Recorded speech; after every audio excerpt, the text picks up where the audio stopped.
Hello everyone, my name is Preston Dennett, and thank you for joining me for another episode of UFOs and the Paranormal. Today's episode is called UFOs in Your Hometown, Episode 5. I am continuing this ongoing series in my search for UFO encounters in every location on this planet. I put out a challenge asking all of you guys to give me the name of your hometown, and I will find a UFO encounter there.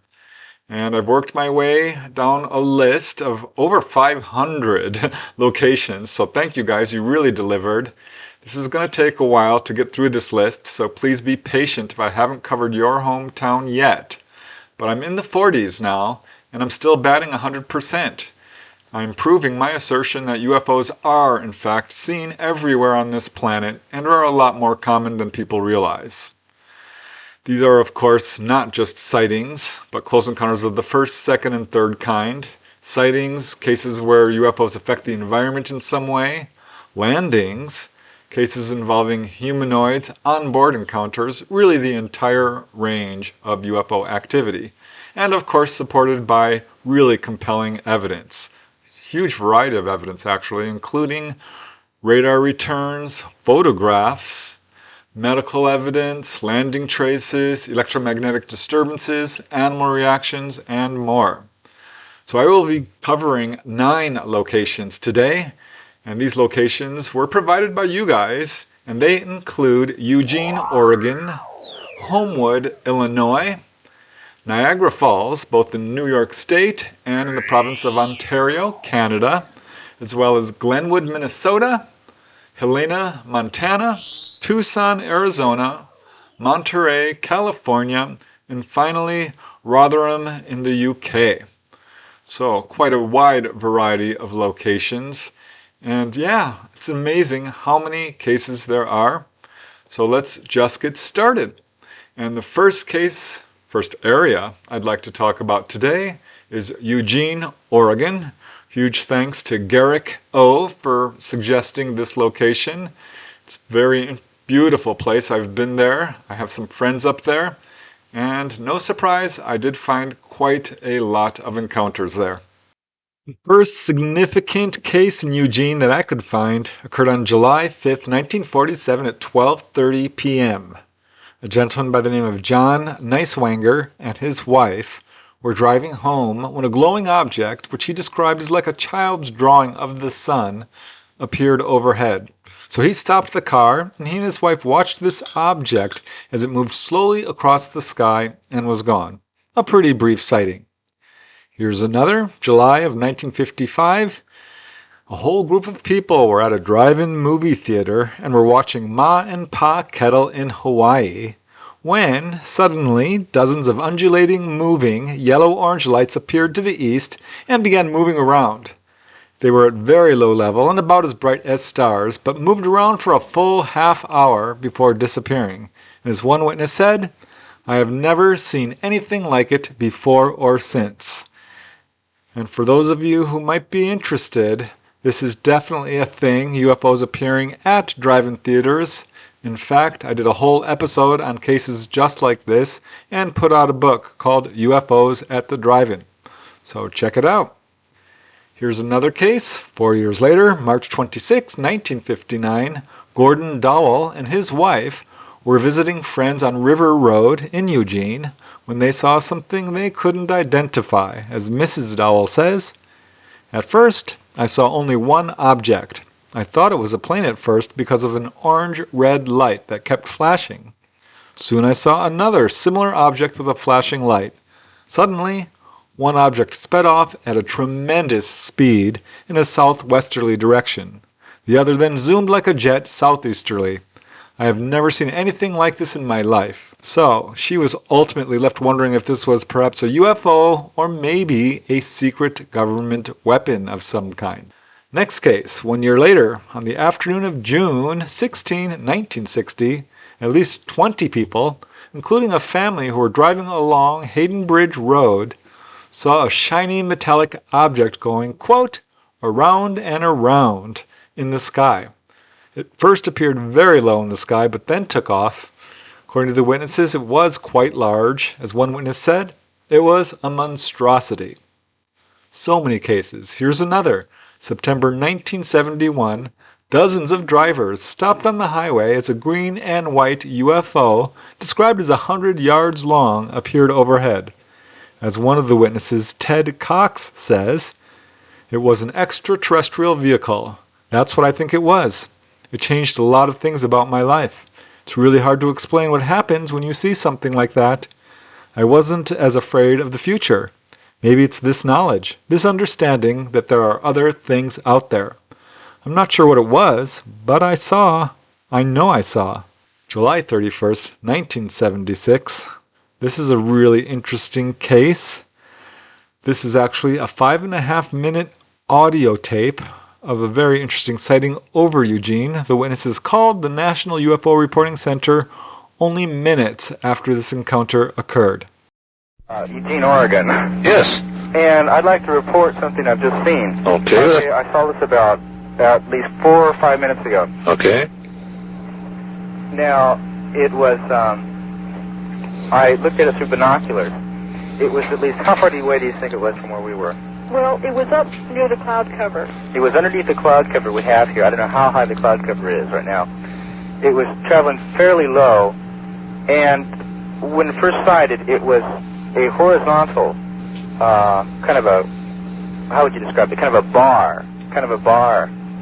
And it, underneath, it was traveling horizontally to the horizon. Underneath was a bright yellow, and overhead was almost a dim orange. It was varying between the two colors. Uh-huh.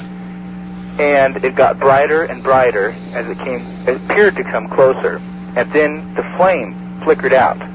And then in place of the flame, there was an object that was completely spherical in shape, what appeared to me. It was black in color, kind of a cinder. And it was traveling, it appeared to me, traveling faster than a plane would travel. And, but, well, maybe slower than a jet plane might travel, depending on the jet, I guess. It was traveling fairly fast, and it disappeared over the southeastern horizon going toward Cresswell. Okay, did that object appear solid? Yes, definitely. Okay, did you hear any sound? Oh, yes, there was a little one that dropped in. All right, there was the large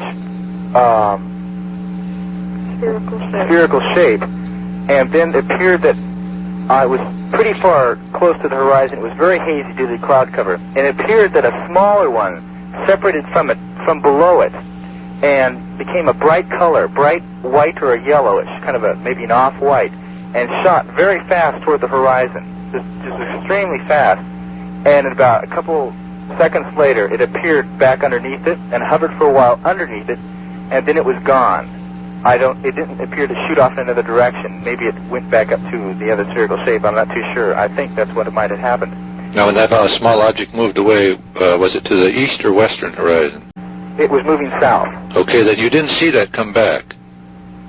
I didn't see it come back. Yes, I did. Did you see the small one come back? Yes.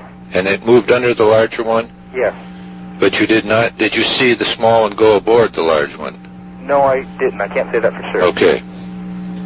That was just my And this all took place as the object is moving southeast? Yes, the larger object was in continual motion. Okay. I didn't hear any sound at all. Uh-huh. Can you compare the size of that object with anything that you know? Well, depending on how far it was, I also take into consideration there was a cloud cover over. It was hovering in and out of the clouds. It appeared to be mostly out of it. What do you think? Well, Of a very large weather balloon or something like that? I'm not sure. well, I don't know. The size that I saw, okay, it looked about the size of a pea, a little larger, and quite far away, because you could tell that it was round, but you couldn't, tell like if there was, anything about it that might resemble a weather balloon or something, like if there was something underneath it or something, because it was round. Uh-huh. It was, every once in a while it would go behind a light patch of clouds, and just for maybe half a second, and then come back out. That's how I thought maybe it was up in the cloud cover, or It appeared just below it. It appeared to be, from what my guess would be, maybe the size of a very, very large balloon. I really can't say. It appeared to be very large, but it also appeared to be very far away. Okay. Can you give me the degrees above the horizon that this thing was located? I'm afraid I can't. Okay. But you actually saw the object move out of sight? Yes, it disappeared over the horizon. Okay, how were you attracted to this to begin with? Shouts and cries from my girlfriend's mother and her friend. Okay. Yeah, our friend was just leaving, and Mom walked out to say goodbye to her, and they were watching it go across the sky and said, "Wow, it looks like a UFO." So we went out to look, and we saw it, and I ran back and got my binoculars to look. Okay. And you figured you'd watch this just about 5 minutes? Yeah. Yeah. About 5 minutes. And how many witnesses to that? Let's see, there were 4 who just saw it with the naked eye, and then the 2 of us that looked through it with binoculars. Okay. And through binoculars, you could see the spherical shape? Yeah. Well, we sure appreciate this report, and if we get any additional information on this, we'll get back to you and let you know about it. Okay, thank you. Thank you very much. Bye-bye. Bye. Always nice to hear directly from the witnesses themselves. So many cases. Here's another. October 4, 1976. An object was seen hovering at treetop level in Eugene. One of the witnesses actually used a telescope to view it. He said it remained for a full 45 minutes and was bright enough to bathe the treetops in a pale green light before suddenly shooting upwards at very high speed and out of sight. Year after year, UFOs are appearing over Eugene. Here's another case, March 20, 1982. About 20 separate people called the police between 9:30 and 11:30 p.m. reporting 1 to 4 red, white, and yellow lights that were hovering and darting around in strange maneuvers, and sometimes apparently dropping things, according to one witness. It was only 3 months later, on June 10, 1982, that Wanda Johnson and her husband were driving late at night from Eugene to Crow when they saw, quote, "the biggest object we've ever seen. It was all colors, like red and blue and kind of yellow. It had a tail like a shooting star might have." So they watched this object zoom down from the sky and disappear behind some hills in the distance. And they weren't the only ones. It was also seen by Dave Lowinger and a friend who watched it from on top of Skinner Butte. They said it was, quote, "just hanging there in the sky like they were tied together. There was no sound or anything, and they just floated off toward the south." Another witness was Al Cole, who said it was, quote, "the most beautiful thing I've ever seen in my life." Quite a few people saw this. Some did think it was a meteor, but most of the witnesses vehemently disagreed with this explanation. One was Chris Snyder, who said, "that's a good one. Do meteors fly in formation? Do they turn their lights on and off?" He said he watched 3 objects for over an hour, viewing them through binoculars as they moved around much of the sky. Next case, 4 years later, one evening in July 1986, George Dorsey, his wife, and their grandchildren were in their home just south of Eugene when they saw a UFO hovering over nearby Spencer Butte. As George says, "my wife saw it first. It was pinkish orange, round, quiet, maybe 60 to 80 feet in diameter, and saucer-shaped." He said they watched it for just a few moments when suddenly it moved so fast they couldn't believe it. As he says, it took off. It shot. It didn't take any longer than a second to go from the butte in front of us over the forest behind us. It had to be going at least 35,000 miles per hour. FYI, turns out George Dorsey was a Navy combat aircraft spotter during World War II. So he knows what aircraft look like, and he definitely couldn't identify this one. Next case, 3 years later, December 31st, 1989, a group of about 20 people were at a party at 15th Avenue and Moss Street when 5 lights showed up and began to put on a display in the sky for everyone there. One of the partygoers was Cheryl Blower, and she said that the objects, quote, "moved around together, formed patterns and figures, and sort of danced for about 20 minutes or a half hour." Nobody was drinking at the time. Now it turns out that her son Sean took photos which showed these bright spots in the black sky, and as it turned out there were at least 3 other groups of witnesses in separate locations also watching this display. Betsy Stephenson and her friends watched them with binoculars from her home on Skyline Boulevard. Also, Ingrid Welt and her daughter saw them from Hayward Field at the University of Oregon. Another group of witnesses, Bill and Martha McChesney, saw them from Alton Park. Nobody could identify them. All believe they were quite unusual. Year after year, here's a more recent one. On the evening of August 16, 2015, a lady was in her bed in her home in Eugene when she says two grays showed up by walking right through the door. She said one looked partly human, but had very large eyes and a large head. She had no fear of these guys, considered them her friends, and she cooperated as they conducted a physical exam. She actually asked them if they could reverse menopause, but they did not respond. Here's another case 5 months later on the evening of January 17, 2016. A witness was on his deck when he saw a group of star-like lights hovering at near ground level, some distance away. In fact, he took numerous photographs until the phone finally lost power. As the witness says, "I was shocked to see this and got my sister to look at them as I had never seen anything like this." So it looked to the witness that at one point these objects actually landed, but they disappeared when an airplane approached the area. This case was researched by MUFON field investigators Keith Rowell and Anthony Baldacci. One more case in Eugene occurred at 8:15 p.m. on September 26, when a witness saw a triangular-shaped object rotating on its center axis.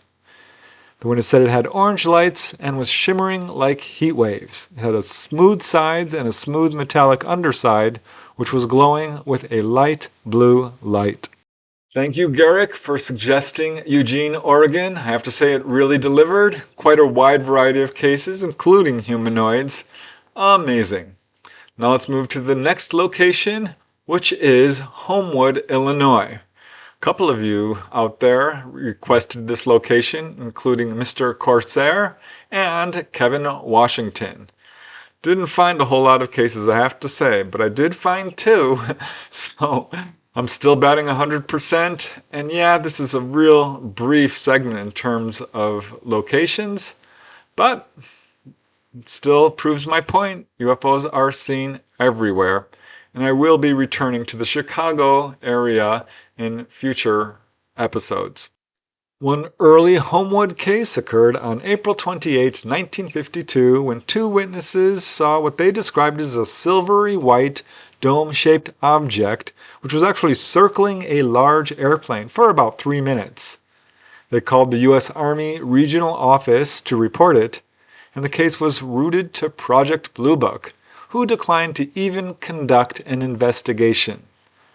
Probably because these witnesses were civilians, and of course, a cover-up was definitely clamped into place by that time. But here's another pretty impressive case. November 8, 1973, a series of 3 UFO sightings over Chicago, cited by police actually, moved over to the neighboring Homewood and then over the Dixie Square Shopping Center located at 15201 Dixie Highway in Harvey. So a pretty widely viewed sighting. There you go. Yeah, only 2 cases, but there are UFO encounters happening in Homewood, Illinois. So thank you, Mr. Corsair. Thank you, Kevin. And now let's move to the next location, which I did find a huge number of UFO encounters. And this location is Niagara Falls. This includes both New York State and the province of Ontario in Canada. And this was requested by a couple of you out there, including Garbage Person and Tracy. So thank you guys. This is an amazing number of encounters for this location, a huge variety of cases, and really fascinating stuff. In fact, please don't consider this comprehensive. There's some I did leave out, including the very famous 1965 New York blackout, because I did cover that in a previous episode about UFO sightings in New York, the top 20 cases. So you can definitely find more information about the Niagara Falls sightings for the New York blackout in that episode. But still plenty of cases to cover here in this episode. One of the first convincing sightings over Niagara Falls, and actually New York State itself, occurred on November 13, 1833, when an object described as, quote, large, square, and luminous was seen hovering over Niagara Falls for more than an hour. This was, at a time, a huge meteor shower, but this does not appear to be a meteor. More than 1,000 people on both the American and the Canadian sides of Niagara Falls witnessed this spectacle, though no one was able to offer any convincing explanation for what it was. Moving forward in time, June 1st, 1951, Blue Book's first unexplained case in the state was actually over Niagara Falls. It's case number 928. It occurred at 4:20 a.m. The witnesses were Master Sergeant H.E. Sweeney, 2 enlisted men as well. One glowing yellow-orange saucer-shaped object with arc-shaped wings was observed by these witnesses. They said it flew straight up and was in view for about 30 to 40 seconds. Blue Book officers could not explain it. Here's another case, April 16, 1952. A giant sort of ring or donut-shaped object was seen by numerous people from a wide number of locations over the Niagara Falls area. One of the witnesses, Howard Scott, said it was black at first and about 600 feet wide, he estimates, but as he watched it changed to blue and white as it moved over the horizon at, quote, tremendous speed. Another witness, Robert Henderson, said that this object looked like, quote, a large bicycle tire on its side. He said it, quote, seemed to be about a mile up in the sky. Definitely unusual, definitely unidentified. Just a few months later, August 7, 1952, at a half hour past midnight, a dazzling mass of colored lights, including green, white, orange, and red, appeared over the Niagara Falls Municipal Airport. Now, this was witnessed by residents, military personnel at the Shawnee radar station, a Lake Erie Coast Guard base, and the 136th Fighter Interceptor Squadron at Niagara Falls Field. Now, Major Richard Barr, the CO of a radar station, said only that a report had been sent to headquarters. But citizens said that they saw this object hover over the Welland Canal connecting Lake Erie with Lake Ontario. A lot of cases in the Niagara Falls area. Here's another. One evening in late July of 1955, 2 families were picnicking on the shore of Lake Erie near Niagara Falls when a silver object, they said, actually emerged from the lake and then began to approach them using a pendulum-like movement. The witnesses ran to their cars only to discover that the car engines would not start.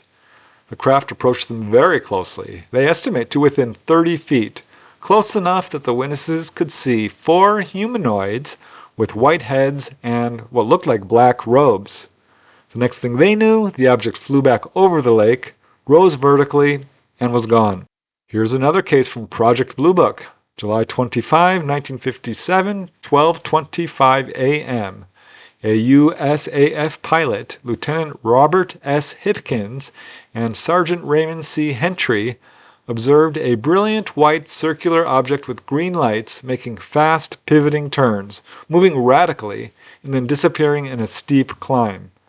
And this object was actually tracked on radar for a full 3 minutes. And get this, Project Blue Book's conclusion, quote, probable balloon. Don't know how balloons can disappear in a steep climb and move radically, but okay. Here's another case, 1:30 a.m., snowy morning in January of 1958. A woman was driving on the New York State Thruway near Niagara Falls when she noticed a large, dark, saucer-shaped object with an illuminated hole-like protrusion on top.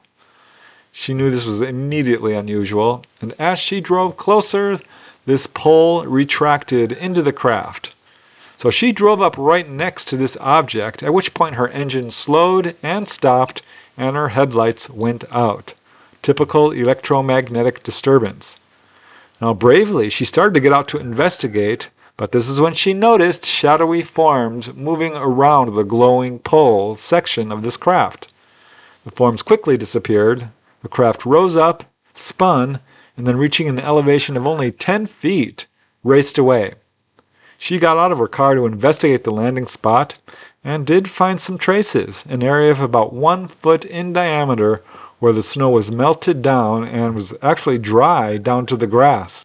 2 years later, on the evening of October 19, 1960, a teenager from Welland, Ontario, Canada, says he felt an overwhelming compulsion to drive to a desolate area near Niagara Falls.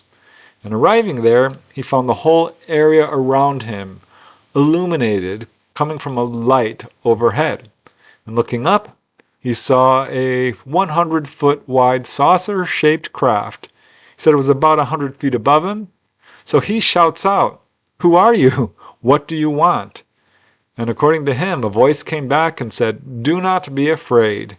We will not harm you. We will return tomorrow night to confirm the sighting and visit you." At this point, the craft darted away. So he drove home and was preparing for bed when he felt a presence in his room. A voice called out, "Do not be afraid. Prepare yourself." Next thing he knows, he's in a round metallic room. He saw 3 men who he described as having tan skin, short white hair, blue eyes, and wearing blue jumpsuits. They told him that there were important things to be done in the future of Earth. They showed him what looked to him like a viewing screen, and they showed him images of what he found out was Rio de Janeiro. And it showed the city bursting into flames and then being swallowed by a huge tidal wave. And they told him that this was just one example of many, and that civilization on Earth would soon come to an end. They told him that he was needed by them, that they had helped him with health issues throughout his life. They told him that they used to live on Earth more than 300 million years ago. They gave him a tour of the craft, including the control room. At one point, they put him inside this tube-like device or section, which swirled with colored lights. He says a pleasant energy filled him with this sense of well-being and wisdom. Next thing he knew, he woke up in his room, and he knew this was not a dream because the whole room was filled with this strange ozone-like odor. All right, moving along. June 18, 1963 at 10 p.m., tower operators at Niagara Falls Airport and Bill Nelson, a news writer for the Niagara Falls Gazette, all saw this UFO, which they described as having extremely bright lights, red, blue, green, and yellow.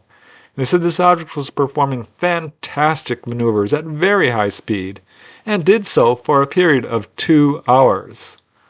Later, Lieutenant Colonel Robert Friend of Blue Book released an explanation saying that it was either a balloon or a star or a planet. Anything but unexplained. That's Blue Book for you. Next case. According to the Niagara Gazette, shortly after sunset on September 22, 1965, dozens of residents from Buffalo, Lewiston, Clarence, North Tonawanda, and of course Niagara Falls and other cities reported seeing 2 brightly lit objects which changed colors, moved at low altitude all across upstate New York. The first reports did come from Lewiston, with witnesses reporting bright objects over the river. But shortly later, Roselle Simon, Leonard Butler, and other residents of Alden spotted UFOs flying over Blossom Lee Drive. Next witness was State Trooper John Reel, who spotted the object, which he described as globe-shaped, reflective, and metallic.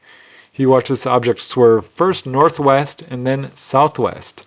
It was around this time a reporter for the Niagara Gazette and his 2 children observed the UFOs cruise over the town of Niagara Falls. Shortly later, more witnesses, V.D. Price and his foreman, Raymond Bright, they were at the American Standard Division, watched the object, they said, for nearly a half hour as it passed over North Tonawanda. As Raymond Bright says, this was not a satellite. This hung around in the sky for about a half an hour. It would move off in one direction and then stop, then it would change direction and move again. Now, the Niagara Falls Air Force Base denied any knowledge of the UFOs in that area on that night. The Federal Aviation Agency at Niagara Falls International Airport was contacted, but they said that the night crew had not received any UFO reports that evening. However, one of the controllers did admit that he had spotted a UFO the night before. Niagara Falls is really delivering. April 6, 1968, 2:15 a.m., 3 patrolmen, Thomas Shumway, William Wells, and Richard Atkin, all saw a mysterious glowing object pulsating with red, blue, and white lights hovering near the Sir Adam Beck plant of the Ontario Hydroelectric Power Commission. Other witnesses outside the area also saw this object. Now, another case. 5:15, September 1st, 1972. A 13-year-old boy says he observed a silent, gray, cigar-shaped object zoom across the sky right above Niagara, and he said it was being chased by Air Force jets. So many cases. Here's another. On the evening of April 3rd, 1978, numerous people called the Niagara Regional Police to report UFOs. Among them were two 12-year-old girls, Titia Blochzoll and Lorraine Velkers, who saw what they described as a large black-gray cylindrical object with two square red lights circling over their home at an elevation of no more than 200 feet. Just 2 weeks later or so, April 25, 1978, Patrolman Ronald Sardina received a call about a UFO, and as he says, quote, "I looked up in the sky and there it was. The object was there for about 3 hours. Also seeing it was Doris Warner and her son Jeffrey. They said it was blinking on and off and appeared to be directly over Niagara Falls." So many cases. Here's another. 1 year later, as reported to MUFON, in 1979, an anonymous family who lives adjacent to the Niagara Falls Air Force Base, this includes a father, brother, sister, and cousin, were driving near their home when they sighted a, quote, glowing orb-like orange light streak across the sky. The witnesses were convinced that the object was unusual because 1 minute afterwards, 2 military jets were scrambled from Niagara Air Force Base and took off in apparent pursuit of this object. The father, who was driving, also attempted to pursue the object and the jets in his car, but naturally was unsuccessful. They moved too quickly. But the witness does write that even decades later, this event still comes up in family discussions about UFOs, so it clearly impressed them. Here's another case. 1980, UFOs were appearing so frequently over Niagara Falls that year that people began conducting sky watches and were very successful. In fact, one gentleman, Bill Nelson, was able to take photographs of these objects. Harry Pickens, an aeronautical engineer, witnessed them many times with his family. He granted many interviews, was very vocal about it, and as he says, "I have a secrecy clearance. I've got 45 years experience and I've never seen anything like it." Throughout 2007, a gentleman says that he and his daughter regularly watched UFOs from a golf course in Niagara, and that these objects would flash red, blue, green, and amber lights as they moved around over Lake Ontario. One final case in this area, October 18, 2009, numerous residents over Niagara Falls, Ontario, observed UFOs for a period of no less than 3 hours, 9 p.m. to midnight. Definitely unusual per the witnesses. As one witness said, "I have never seen anything like it." Thank you, garbage person. Thank you, Tracy. It was really interesting to me to see so many encounters in the Niagara Falls area, proving once again UFOs are seen everywhere and all kinds of encounters. It's just fascinating to me that there are still skeptics around, because if they did the research, they would find far more cases than, the general public has no real idea, I think, just how common UFO encounters are. Let's move to another location. Now I'm going to explore Glenwood, Minnesota, and this is at the special request of Court Richards. Didn't find a whole lot of cases, but I found a couple, and that's enough to prove my point that UFOs are seen everywhere.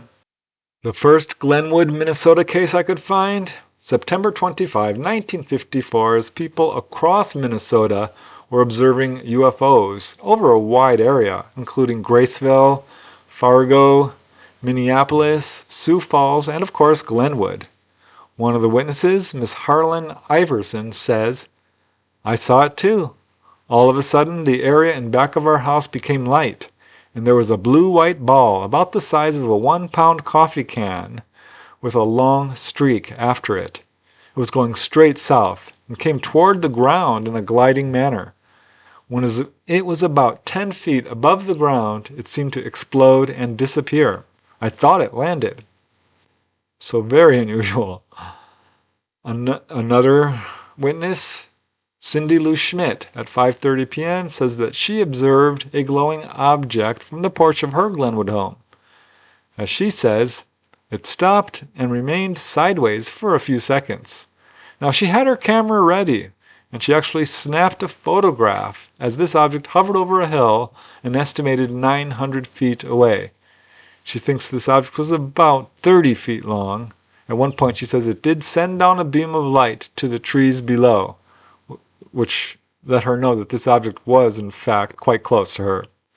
And MUFON field investigator William J. McNeff was convinced that this was a genuine UFO. As he writes, "My conclusion is that the object is unusual and unidentified." Thank you again, Court. Always interesting to explore these locations and find a case there. It's like finding little hidden nuggets. So, I'm just fascinated by this subject. And to know that there's not a single location that hasn't been visited is a really profound thing. I really expected to find more cases there, but a couple proves my point. Let's move to the next location, Helena, Montana. This is by request of Mr. Corsair. You snuck in more than one location. I'd love to explore all the locations you guys are giving me, but please just pick one. And if you're gonna add to my list, please be patient because my list is now over 500 locations. But I definitely found some in Helena, Montana. The first of 3 cases I found in Helena, Montana occurred in 1947 to a group of girls at a slumber party at Peggy Mitchell's home located at 610 North Logan. All these witnesses were on the back lawn of Peggy Mitchell's home when a fleet of 12 orange, glowing disc-shaped objects zoomed overhead. Among the witnesses were Janice Hummel, Ruth Robertson, Jerry Gruner, Joanne Huber, and Naya Hardy. All said that the objects traveled in a V formation and were seen at 2 a.m. in the morning.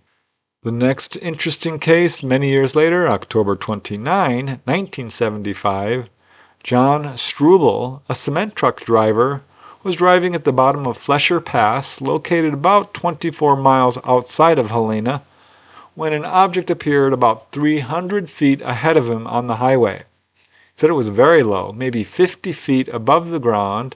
He said it had 4 green flashing lights, and as soon as he saw it, it struck him with a beam of light, which caused his truck engine to go dead and roll to a standstill.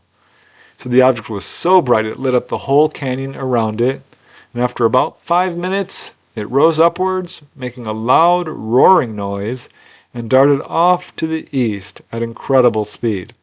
Next case, 1 year later, on the evening of September 6, 1976, numerous calls came into the Helena local law enforcement agencies reporting UFOs. In fact, one man said he saw an object dive into the hills south of Helena. Another said he saw an object hovering over the abandoned Broadwater Hotel just west of Helena on U.S. Highway 12. Thank you, Mr. Corsair, for being so patient. I hope you enjoyed finding locations in your hometown which have had UFO encounters. It's amazing to me. I mean, this is really an eye-opening research exercise for me, because while I already knew UFO encounters were pretty common, I didn't realize just how common they are. Remember, most people don't even report their own sightings. Now let's move to the next location, which was provided by Cliff Olinger, and that is Tucson, Arizona. And I almost gave up on Tucson, not because I couldn't find any cases, because I found too many. In fact, I could have done a 5-hour episode on Tucson alone. Not kidding. So finally, I just decided to cover the most interesting cases, mostly involving humanoids. I have covered a number of cases in Tucson in previous episodes. Check out my episode on the top 20 cases in Arizona. There was a couple of Tucson cases there that were absolutely mind-blowing. But yeah, I mean, I found so many that I just about gave up. Finally, I decided, you know what? Let's just cover the most interesting encounters that are most extensive involving humanoids, because I think those are the most interesting. So here you go. Thanks again, Cliff. The first humanoid case from Tucson comes from Wendell Stevens and occurred on the afternoon of June 17, 1952, as an anonymous witness was walking along a desert trail near Tucson. She was actually out rock hunting when she saw what looked like a ball of fire descend behind a nearby ridge.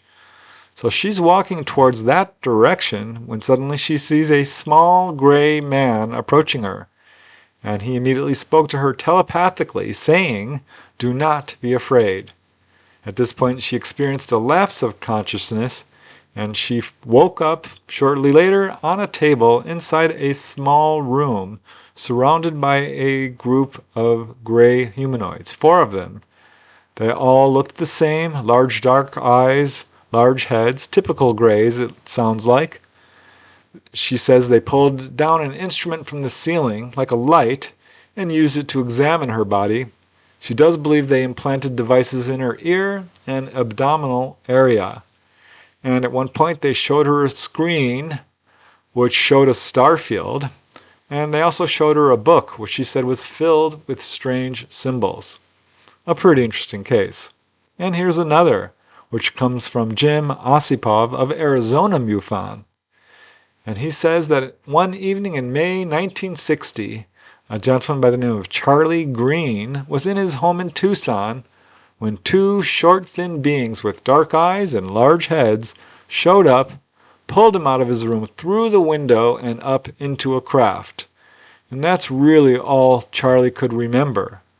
But very interestingly, there was a second witness outside who actually saw Charlie floating between 2 beings and up into this craft, which he said was about 30 feet in diameter. So this appears to be a very rare case of someone witnessing someone else being pulled on board. Here's another case from Wendell Stevens, which occurred on February 4, 1976. It's quite brief. All we know is that a Tucson witness woke up to find herself inside a small room, a silver-colored room on a table. She says the table was in the center of the room. She said the room was illuminated by this weird, hazy white light. One wall was curved, the other looked flat, and she said it looked like it was covered with consoles and instruments of some kind. She saw what looked like 3-dimensional viewing screens on one wall. And she says the beings were what we would think of as typical grays. Very short, very large heads, and huge black eyes. Fortunately, that's all we know about that case. But there's always another. This one is really interesting. Comes from researcher Fred Dennett and occurred at the Veterans Administration Hospital in Tucson. It was 1:30 a.m. on April 4, 1977. The witness was on the hospital grounds watching jackrabbits in the moonlight when she heard a strange noise, and looking up, saw a glowing oval-shaped craft. She said it very quickly descended and landed only about 40 feet away. She said it was about 50 feet wide, 20 feet high. She was absolutely transfixed when a tall, broad-shouldered man wearing a skin-tight silver jumpsuit approached. He said his name was Enlil and that he wanted to talk to her. She couldn't see his face that well, but she said he did have large, dark, kind of flashing eyes. Next thing she knows, she's inside the craft with no idea how that happened. She saw other beings in there wearing brown jumpsuits. They were much shorter. She said the craft was silver inside, very well lit. She saw what looked like a control panel and a screen. Enlil offered her a milky drink, which she declined, but he began to ask her many personal questions, seemed to know all about her life. He asked her about reincarnation and how she would respond to the prospect of facing her own death. And in fact, he told her that they would be coming back for her. When she asked when and why, he said, quote, "It is not for you to know." The next thing she knew, she was standing on the street near her Tucson apartment, now off hospital grounds, and in confirmation of her experience, her shoes, which had been new and unmarked, were now covered with dust and burrs. So many cases in Tucson. Here's another one from researcher Jem Cox. This one occurred at 2 a.m. on February 16, 1991. The witness is anonymous. She woke up, went outside her Tucson home to see a metallic cylindrical-shaped object with pulsating pink and blue lights hovering overhead. She noticed a large door in the object and then suddenly found herself apparently inside it. Inside, she saw different types of weird equipment, which appeared to be glowing with blue light. She said she saw 3 different types of humanoids inside. One was very much a human-looking figure. He appeared to be in charge, she said. But she also saw several small grays with large heads and large dark eyes, and what looked to her like a humanoid reptilian, very tall, with green scaled skin and large golden eyes. That's all we know about that case. But here's another. This occurred in November of 1996 to Elizabeth Wall.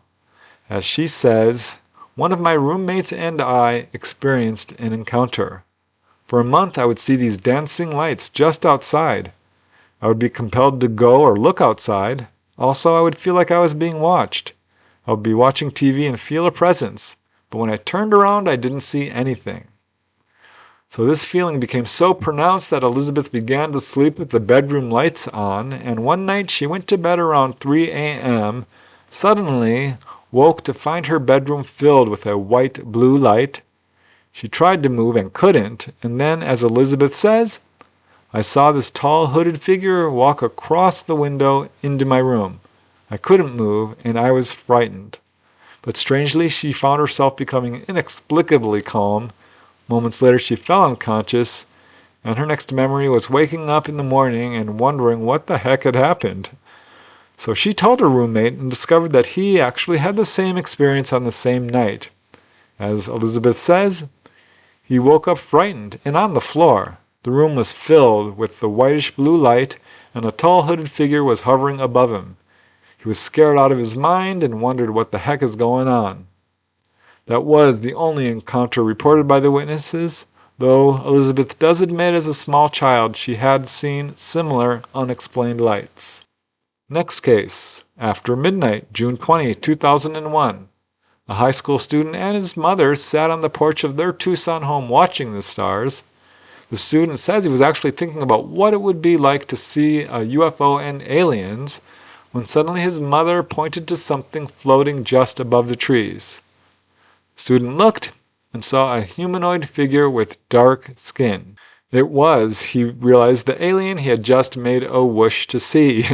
As the student says, the alien seemed like it knew we were looking at it and started floating in small circles in the air. I felt like the alien had made eye contact with me from this distance. As soon as I blinked, the creature disappeared out of the sky. Now, they never saw any UFO, but the student does report that following the sighting, his life changed, quote, in a lot of different ways. And he insists that this was, quote, a real event. Here's an amazing case. March 2007, a woman, her husband, and son were watching a spring training baseball game in Tucson. Immediately adjacent to the game, Davis Mountain Air Force Base was having an air show. And looking up, The woman was surprised to see a metallic disc hovering as if watching the air show, and she sent out a telepathic message to this UFO saying, "I see you." She turned to her husband and son and pointed out the object, and all three of them watched it for several minutes when suddenly it disappeared. Strangely, nobody else seemed to notice it. So they watched the rest of the game, returned home, and that evening the woman says she was woken up by, quote, "a lime green light in my face." She said this light was rectangular, seemed to contain strange glowing symbols. She looked at her husband, who was sleeping soundly next to her, and as she says, "I then looked slightly to the left at the foot of my bed and saw that there were 3 small people standing there. So that frightened her. She looked away, wrapped her arms around her husband, and fell asleep. So she did not see these beings leave. The next morning, she and her son went to the car. They found a strange handprint with 3 fingers and a thumb on the car. And at that moment, they turned to the west and saw a, quote, "very, very bright white light." As the witness says, "I put my arm around my son and led him back into the house." And the son then told her that something had woken him up last night. She didn't ask what her son had seen, but she did call her daughter, who lived out of state, to share the story, and her daughter said, "Mom, you aren't going to believe this, but there was a green light in my room for just a fraction of a second." So several years later, the woman reported this experience to Newfork, writing, "I do not drink or take drugs, and I'm not crazy. The story you've read is my account of the events that occurred to the best of my recollection." One final case from Tucson involving humanoids. On July 4th, 2004, a man suffering from renal cancer said he was unable to sleep, and at 3:30 a.m. he decided to take his golf cart around the local golf course. He was climbing a small hill in the golf cart when he noticed a yellow, blue, red light. A strange feeling came over him, and moving closer, he saw that this light was actually coming from a landed craft. And as the witnesses says, "As I hit the top of the hill, everything stopped. Like time stopped. I told myself this is a dream." Now it was at this point he saw, quote, "things," which were walking around and examining the wild pigs that roam the golf course at night. And the next thing he remembers is, quote, "I woke up on the ground and my golf cart was parked where I had seen the craft. I don't remember anything else." Sounds like missing time to me.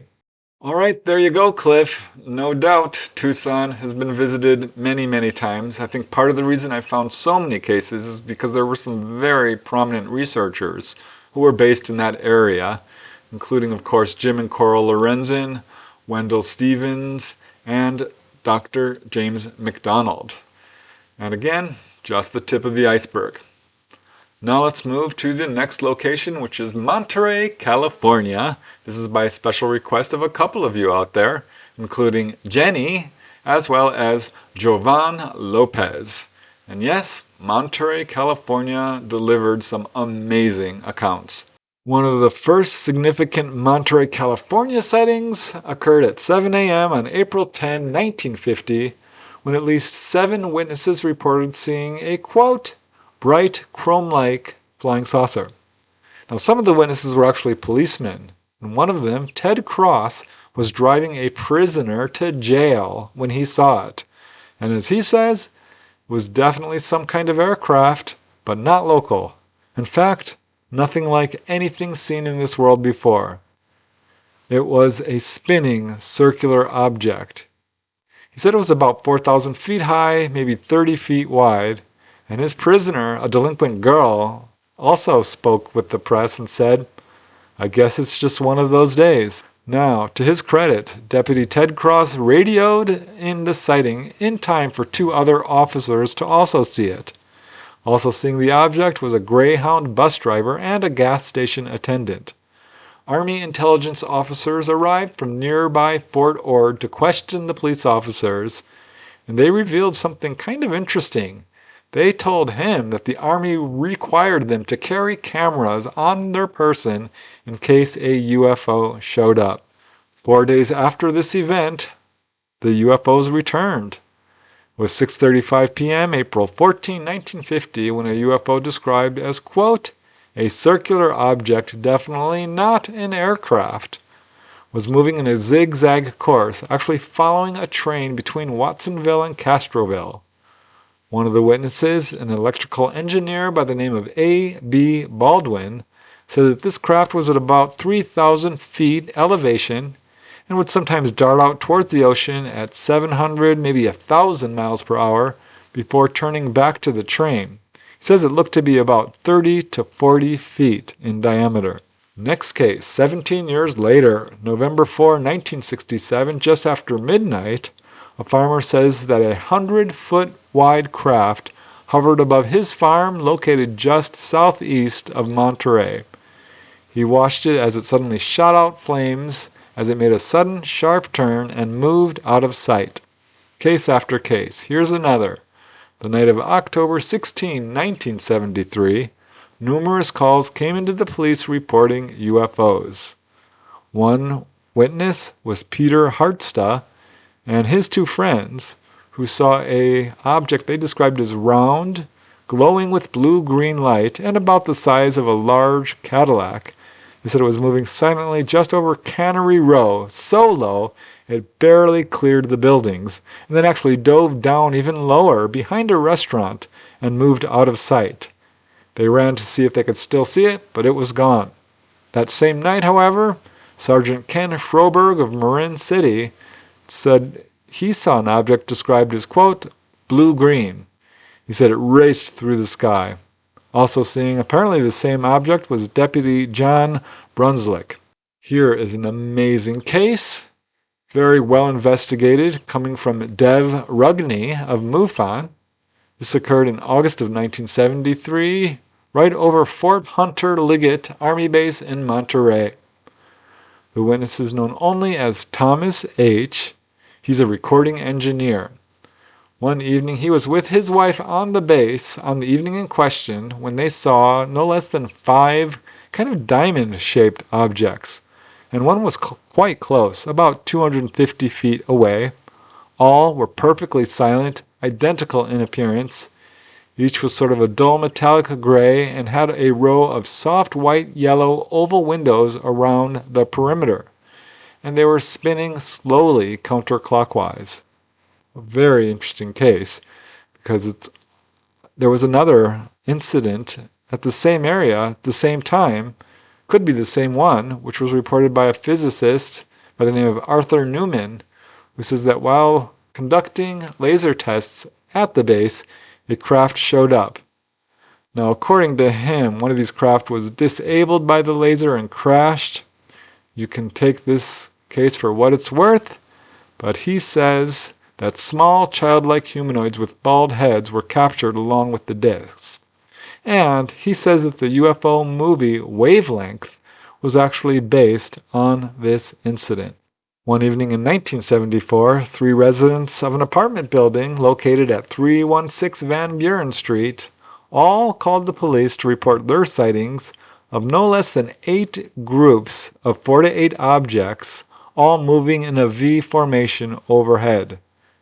Christopher P. On of Apartment 7 and Gerald and Deborah Lee Culver of Apartment 9 called the police after seeing these egg-shaped objects, which they said were glowing blue-green, flying from south to north right over the coastline and going from horizon to horizon in 3 to 5 seconds. So very fast.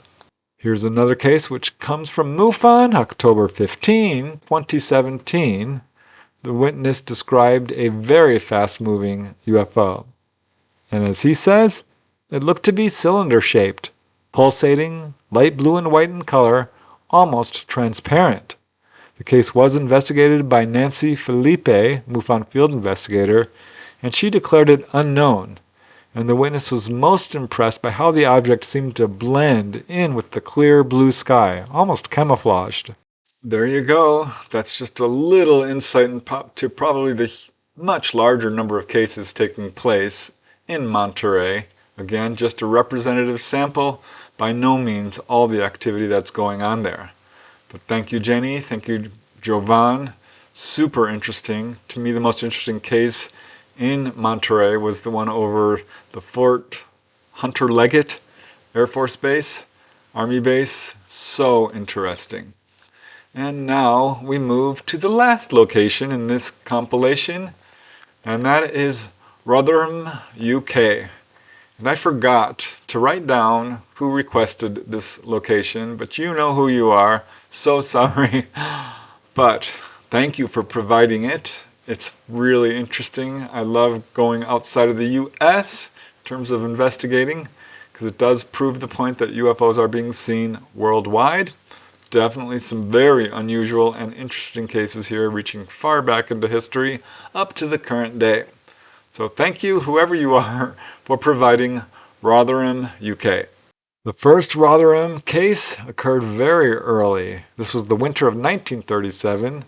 The witness, known only by his initials R.O., says he was walking his dog when he noticed a strange figure running at very high speed down a steep slope, faster than a person could run.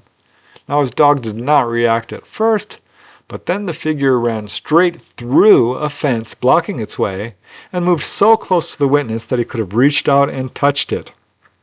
The witness said this figure was just over 5 feet tall, covered with hair, and he says the hands and feet looked more like a goat than anything else, had a weird pointed head, and after passing by the witness, it ran up a steep slope, at which point the dog did react. It turned and looked at the figure, and immediately turned around to go back home.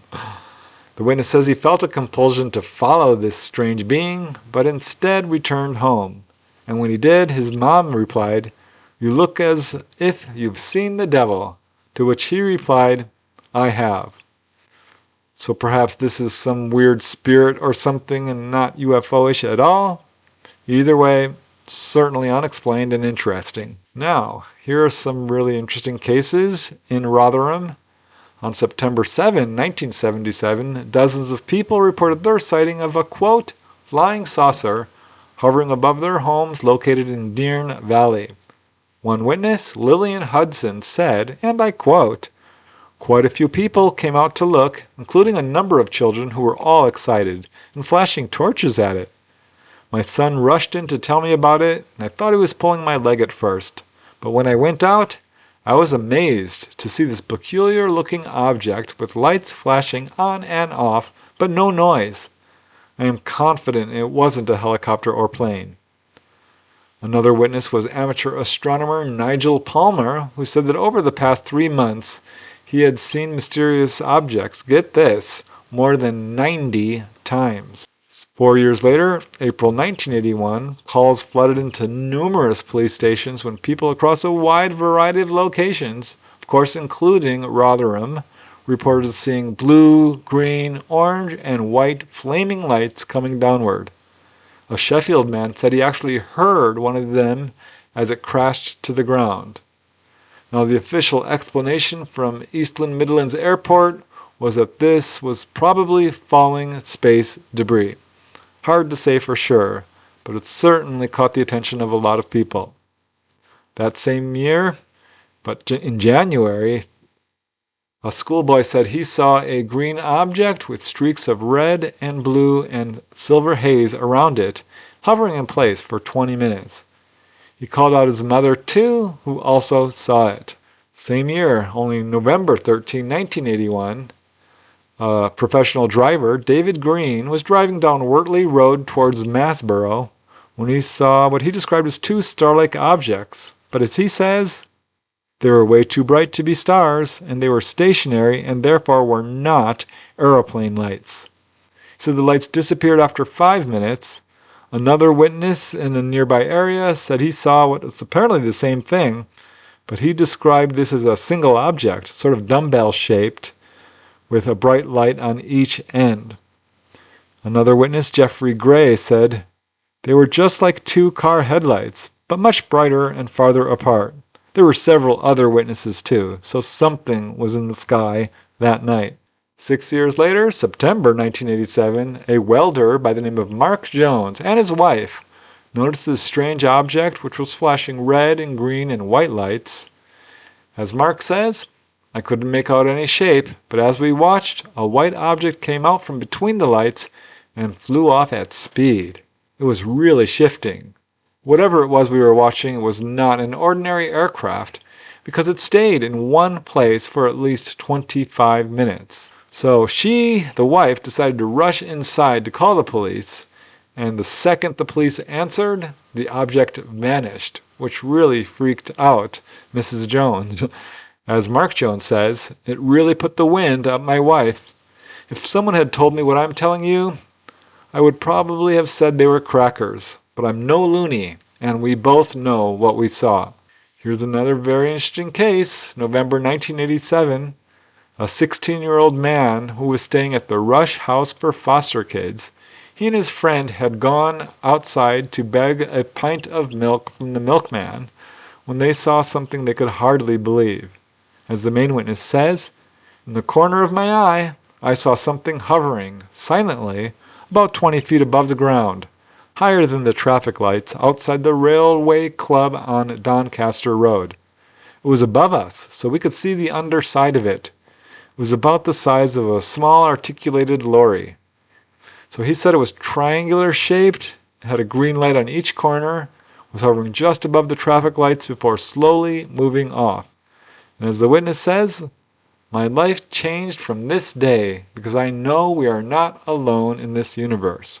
Now, 1 year later, in January of 1988, a huge series of sightings occurred over Rotherham that prompted dozens of RAF planes and helicopters to fly over the area in response. People were seeing all kinds of objects, which they described variously as bell-shaped or ball-shaped, cross-shaped, and more. A lot of sightings. In fact, on February 2nd of that year, a large number of people, including police officers, described what they saw as a V-shaped object covered with colored lights. Again, right over Rotherham. 1 week later, it was apparently seen again near Barnsley.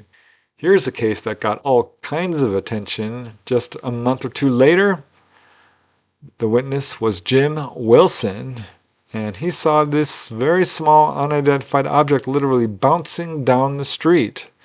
This was in April of 1988, and as he says, it was about a foot wide and was shaped like a football. It was the oddest thing I've ever seen, and I must admit it was certainly frightening at first. So he walked towards it, very curious, and was amazed to watch this thing just fizzle and disappear. Hard to say what that was. Just a few more sightings. On the evening of December 1st, 1997, Bruce B. was outside his Rotherham home when he saw a, quote, fiery green-orange thing. This was in the sky, moving from left to right at a downward angle, and had flames on it. Not a whole lot of info on how far away or how long this sighting lasted. Could it be a meteor? Hard to say for sure, but he reported it as a UFO. Now here's another kind of iffy case. 2 a.m. April 30th, 2000. A witness was at his home on Northern Road in Wickersley. He was unable to sleep, watching TV, when he heard a droning sound coming from outside and getting louder and louder.